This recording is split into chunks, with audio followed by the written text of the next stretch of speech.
Here's another way of saying focus on the psychology of your buyer. Focus on the emotions of your buyer. Many marketers miss this entirely. They just don't understand that underneath buying patterns, underneath the facts, the figures, the stats, are going to be emotions.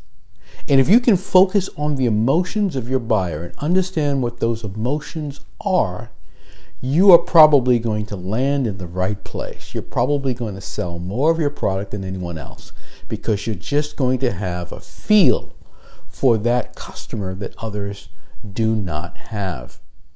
Now, this is also a factor when we talk about diversity in marketing.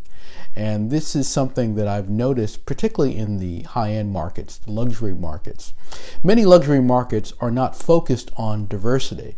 Their view is, okay, here's the traditional buyer of my product. I'm going to focus on that buyer. The reality is the world has changed, and there are more and more buyers of products that are not traditional buyers. And there's something else that comes with that. It's different emotions and different motivations. For example, in the automobile market, in the high-end automobile market, if you look at diverse buyers, what you'll find are buyers who will buy a high-end automobile at lower family income than the traditional households. Now, no moral evaluation there. They're just a different emotion there. The feeling is I've arrived. The feeling is I'm doing well. The feeling is I've come a long way. I deserve this, and I'm ready to step up to this level of living. Now, if you don't understand that as a marketer, and you're focused on only a certain income level, you might miss a whole class of buyers.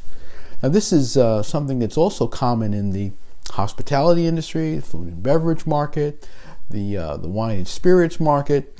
There have been many brands that have found that if they aim at a particular diverse audience, they're going to find greater opportunity. And that's because there might be tradition.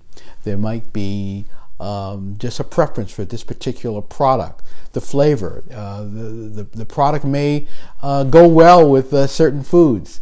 I mean, there's a whole variety of reasons why the product might move well in a diverse market. It might also be image, might be able to tap into the emotions of the buyer in a way that's very different than you can in other markets.